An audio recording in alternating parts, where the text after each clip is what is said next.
All right, let me introduce you guys to the world of functional 3D prints versus, the stuff that you see people selling on Etsy, little stuffed animals, well, not stuffed animals, little tinkery toys, little flexible snakes, all that kind of stuff. So my wife, she likes to tinkery little stuff. Me, functional prints. So gonna do a Bambu Lab P1S quick review. So these are prints that I've made. Some are failures, some are good, some are revisions. So, for example, this is a Motion Pro 4-cap tool. And while I already have it, I own it, I wanted to copy it. I wanted to see if I could make a functional tool that would actually work. Say it is pre-race day. You want to do some work and you just happen to not have that tool. Ha! Boy, would you be screwed. But with 3D printer, depending on what you want to do, you could actually do it. So right here, this is one of my Explorer forks. Let's show you print number one. Okay, print number one is there, but I would like the cap to be a little bit more. So my design, I designed this. That's my flaw. I wanted something easy to pull off, but that's a design flaw. Number two, just a little tiny one. Push on, lift up, perfect. I've seen people zip tie up in here, which I wouldn't be a fan of because you don't want to scratch the shaft. And I've seen people wire through. I've actually wired through. I just made a little U that went around and had two little prongs and held it up. It was good, but I like this better. Like that, all set. Let's go grab a fork really quick. And Motion Pro tool in there. A little bit of slop in their tool. I won't say it's 110%. This one, I messed up that one. All right, here we go. This is a PETG one. So it's chemical resistant 3D filament. Okay, good. So let's go through what I made. This is a oil breather, oil fill. So here's a slew of 50mm wrenches. This is the actual Motion Pro one. So put that back. This is a PLA one, which is pretty much your standard print material for basic stuff. This one's PETG. This has a little more chemical resistance to it. This is a removable intersection, so if I wanted to multi-purpose this tool, and basically it was just kind of like figuring out what works and don't work. I do design all this stuff in Fusion 360. I believe that they still have a free version for hobbyists, while mine's a paid version because I do other stuff with it, but yeah. Okay, let's go back to our shock here. Got that. I designed these tools right here. These ones were failures because I was taking this shock head right here and using it for my measurements. And I came a little bit too close to where the sealing ring would be.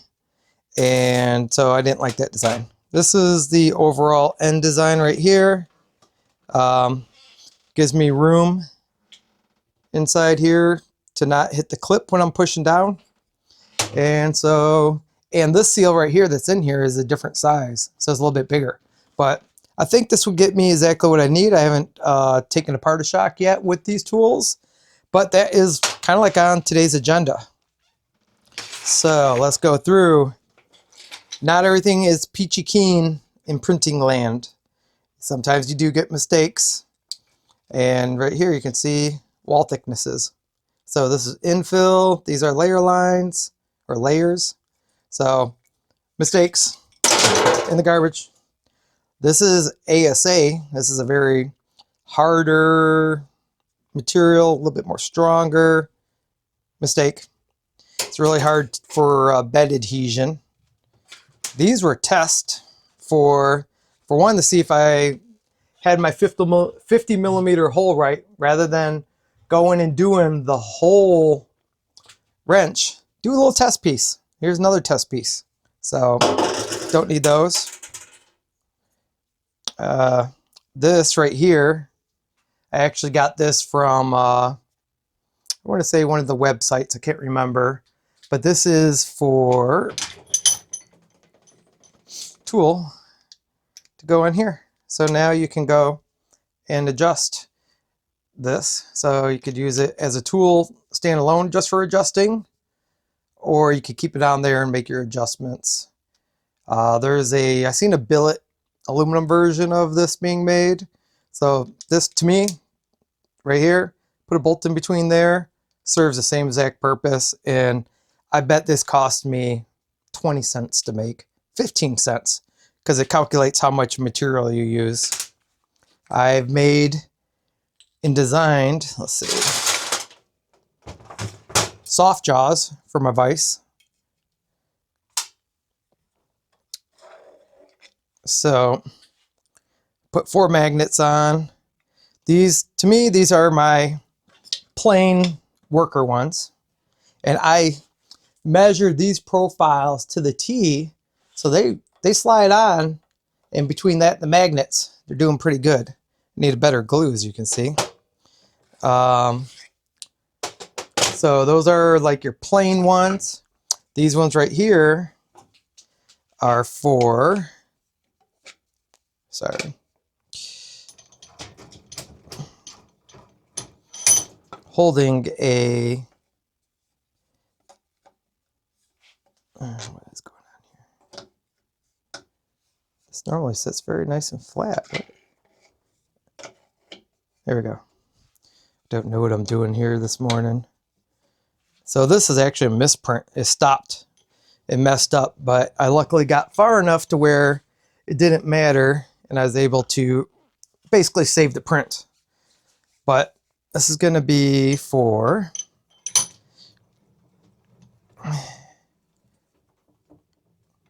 holding a fork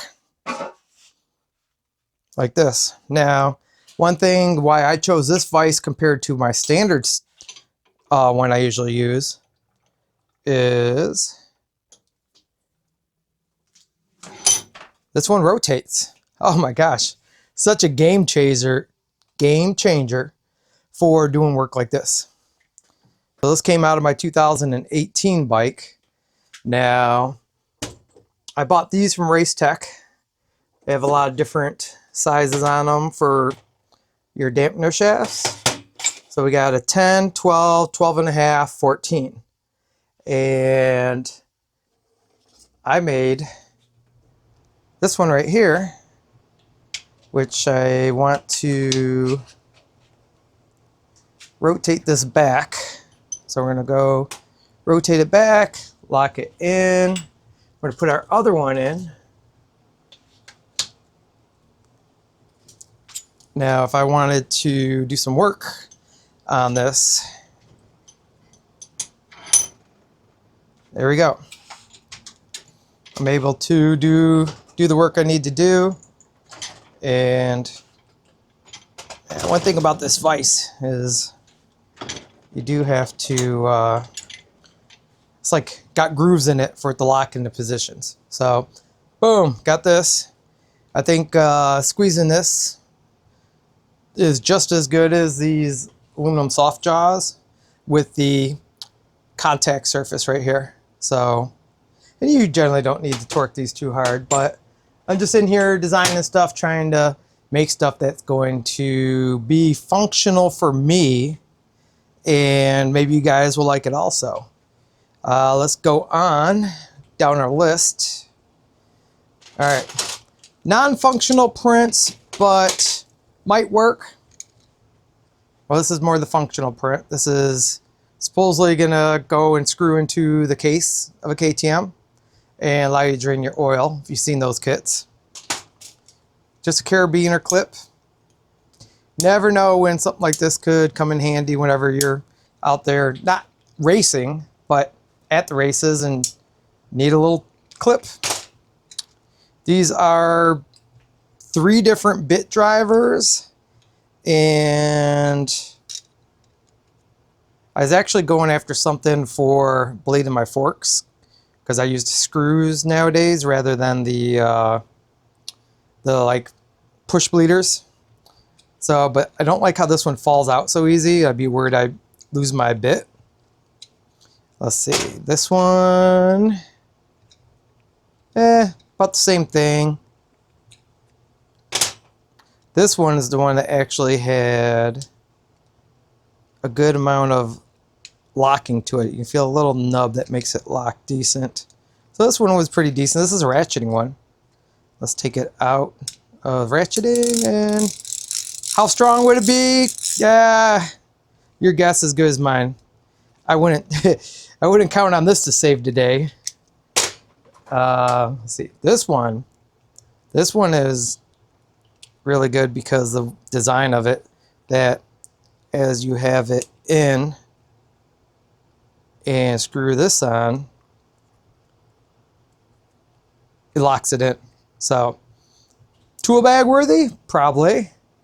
Only time will tell. I got to play around with stuff.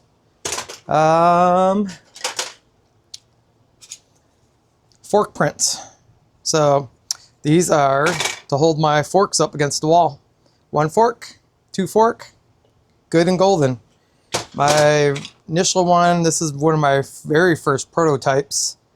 I printed this on the Ender 3. So that's my old printer, Ender 3. Let's go down the Merry Brick Road. Failed print. I got to about right here and had some issues, but still a funnel of some sorts. I made these shim stack holders. So this is my Cruise Tune shim stack that I got. And here's a shim stack holder. Put it on, slide them in, boom. I got them all in place.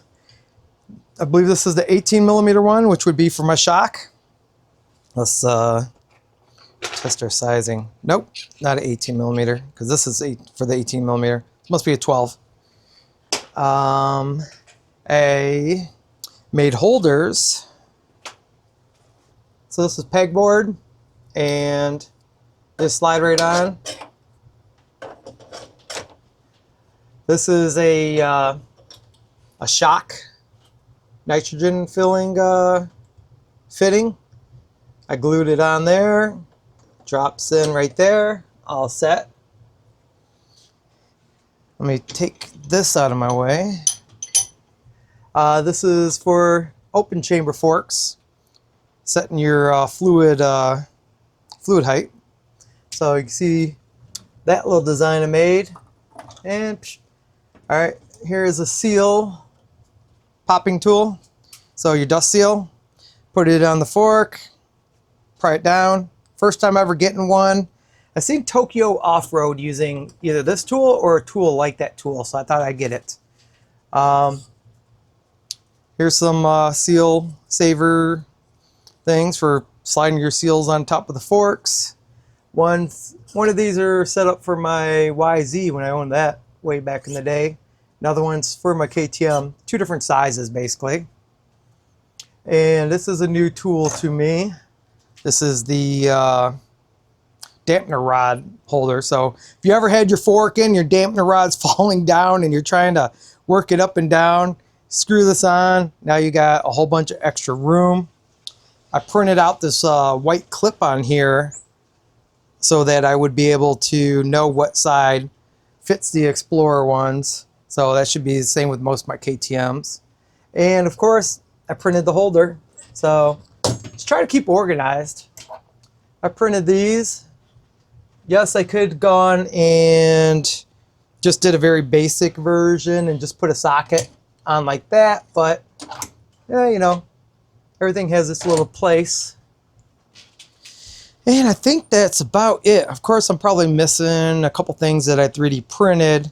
Some things I had laid out, but I can't see right now. They were stages. Like kind of like I was trying to make these, I was going to make my own peg hooks. And none of these peg hooks came out how I want them. They wouldn't fit in right. So I ended up just ditching that whole thing. This was supposed to be a support for the bottom of here. So this would sit straight up and down. And then this would help rest on the back side of it. But you don't need it. What else? Oh, here we go. On my Explorer fork, even though I ordered this tusk tool that was supposed to be for my bike, it wasn't long enough. There was a 1/2 inch gap maybe at the bottom, and I was going to cut the top off so I'd still have this nice little smooth radius to slide the seal on, but I would still be able to go over it more. And I went and I 3D printed this, and I did put it on top of the shaft to see how it felt with the seal head right here. So go down and let's pretend we're sliding it on. Slides on okay. The biggest problem are the layer lines. I'd probably have to either smooth this out, oil it up, or come in with a different setting for the layer lines. So much for you guys. Another mistake. This is PLA, and I think I canceled it. I wanted to check or change the magnet, add more magnets. I only had 2 magnets at the time. These were some little metric wrenches. I don't think they'll hold up to much. What we need to do, I was kind of thinking like brake levers, clutch lever. Need that 8mm. And would it be enough to hold it? Don't know, but we'll find out. Because there will be like a part 2 of this video. What else do we have? All right, this is part of my shock bleeder kit that I made. And sometimes whenever you're inputting air, it can kind of like go up into the air, your fluid that's in here, and it gets down that tube, and then when it gets in the tube, it gets all funny. So I made this little cup cap. Actually, I tightened it up. Well, anyways, I made this little cup cap, and that way fluid does go up, and it goes on there, it'll run right back off, and from the cupping motion, if it goes straight up, it will not blast up into the air. I will be making a video on making your own. This is kind of a reverse engineer of another company. I can't remember their name, but I mean, a lot of the stuff is open source on the internet. So today's mission, and we'll see how much footage I add into this, is going to end up being installing this cruise tune kit on my 2024 300 XCW suspension. So I'm going down 20mm. I'm short, and man, that hard enduro really showed me how hard it is off camber on the edge of the bike, trying to lean down. And I don't want to go anything more like an inch or anything. I would like to have as much suspension travel as possible. So 20mm seems to be what I'm going to try first. Get yourself a set of calipers. If you plan on doing something like this, low budget, Harbor Freight ones, like $20. I really love these Mitsutoyo ones. So let's change this to millimeters, and there we go, 20.25mm. So this is how much shorter, well, this is how much shorter my bike's going to be in the front and the rear. And I have about I think like a 15 to 18 Enduro Engineering lower seat. So together between the two, let's just say I'll have 40mm lower. Hope this camera angle is coming out good. Anyways, so that's it. I'm sure I'll add in some other snippets. I wanted to get this introduction going so that I can clean up all this stuff, start working on my suspension.